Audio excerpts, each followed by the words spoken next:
Hey guys, welcome back to another episode of CJ's Coins and Crafts. So this is the next episode in our US Commemorative Series. This one is covering the 1936 York County, Maine Tercentenary Half Dollar. The first European settlement in what is now Maine was at Saco in 1631, where the fort known as Brown's Garrison was built. In 1636, York County was formed, which was the first and southernmost county in Maine and one of the oldest counties in the United States. The York County, Maine Tercentenary Half Dollar is one of several early commemoratives issued, despite being mostly of local and not national significance. The commemorative was approved largely due to the connections that many of the coin's sponsors had, including numismatist Walter P. Nichols, who at the time was the treasurer of the Committee for Commemoration of the Founding of York County. The bill authorizing its minting passed at the height of the speculative market in commemorative coins. The bill to authorize a York County half dollar was introduced into the Senate on May 8, 1936, by Senator Wallace H. White of Maine. It was referred to the Committee on Banking and Currency, which reported back on May 21st through Alva B. Adams of Colorado.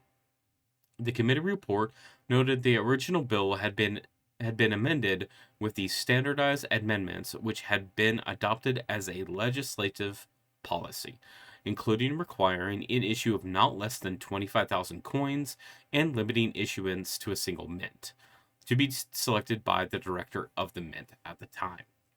A parallel bill had been introduced by Simon M. Hamlin of Maine on May 12th. That bill gained a favorable report from the Committee on Coinage and Measures, with Andrew Summers reporting back to the House on May 29th with a passing recommendation. The bill was brought before the House floor on June 15, 1936, but one dissenter, John Tabor, stalled the bill. The Senate bill, with the recommended amendments, was passed without debate or dissent on June 1st, 1936. The House of Representatives considered the bill on Summers' motion on June 20th. That day was the final day of the session, with an exceptionally busy day in Congress. A housing and slum clearance bill was pending in the House, but stalling out in committee, and Ohio's Stephen M. Young initially objected, stating that the House should be devoting its time to important bills, not proposals for coinage of half dollars. Summers asked him to withdraw his objections, joined by Bertrand H. Snell of New York, who stated that if Young pressed his objection to this, after there being no objection to the many other bills that had been passed, then, quote, I give notice that there will be a lot of other things objected to, end quote. Young withdrew his objection, and the bill passed without further debate or dissent. It was enacted into law by signature of President Franklin D. Roosevelt on June 29th, 1936. This authorized 30,000 York County half dollars, of which no less than 25,000 could be issued at one time. There isn't a lot of information regarding the preparation of the designs for the York County half dollar. The Committee for the Commemoration of the Founding of York County chose Portland artist Walter H. Rich to create the designs. He based the obverse, which depicts Brown's Garrison, on a sketch published in the book The Proprietors of Saco by Frank C. Deering, and the reverse on the seal of York County. On July 24th, 1936, the Commission of Fine Arts Secretary H.P. Kamer wrote to Assistant Director of the Met, Mary O'Reilly, that the CFA had met with Rich a week earlier and had approved the designs on condition that slight changes to the style of the lettering were to be made. On August 1st, the Boston Advisor reported that the final approval had been made by the Treasury Secretary Henry Morgenthau. The sculpting for the coin's design was done by G.S. Passetti Company in Boston, in brass rather than the usual plaster, while the dies were reduced from the models by New York City's Medallic Art Company. According to Nichols, this was the first time models had been made in brass for a U.S. coin and had garnered favorable comments. As Rich's designs were sculpted in metal rather than plastic, the design is unusually flat and more relative to later designs. The obverse depicts the area of the first European settlement in Maine, which is Brown's Garrison, the Saco River, and 4 centuries, where the fort with one of them mounted. This made the York County half dollar the third U.S. coin to depict a horse after the Lafayette dollar and Stone Mountain half dollar. Beyond the fort is the rising sun, and amid the rays is the word liberty. Below the fort is the motto E pluribus unum. Around the design is the United States of America and the coin's denomination.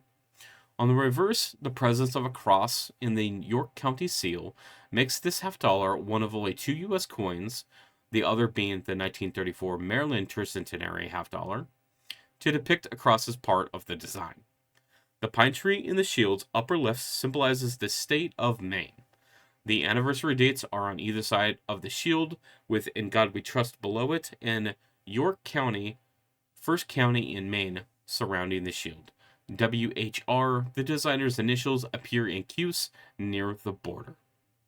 A later dated July 21st, 1936, the chairman of the Tercentenary Committee, George Wentworth, informed O'Reilly that his committee planned to deposit $15,000 to pay for the authorized mintage of 30,000 half dollars, plus a sum to pay for the mint's expense in striking the coins. Despite this investment, the Philadelphia Mint struck only 25,000 pieces in early August 1936, plus 15 more held at the Mint to be examined at the 1937 meeting of the Annual Assay Commission. Senator White, in a March 15, 1937 letter to Mint Director Nellie Taylor Ross, stated that the committee had erred, thinking that only 25,000 pieces were authorized. He had hoped that to support the additional fundraising, the remaining 5,000 could be issued dated 1937, but the mint refused. The first 100 coins minted, along with a map that depicted Old York County, Maine, were mounted in a glass case for presentation. Each was numbered corresponding to the order in which the coin was minted. Distribution of the coins to the public were supervised by Nichols on behalf of the Commemorative Commission. 10,000 were put aside for Maine residents. The initial burst of enthusiasm saw the allocation for Mainers oversubscribed, and they were sold coins earmarked for out-of-staters. When sales came to a halt in mid-1937, the commission still had over 6,000 coins remaining. These were retained by the commission on offers for sale in the 50s, which sold quickly. I want to take this time to thank you for watching these videos. If you guys like this kind of content, please hit the like button, put your comments in the comment section below, and subscribe to my channel. I really appreciate it, and we'll see you guys on the next one.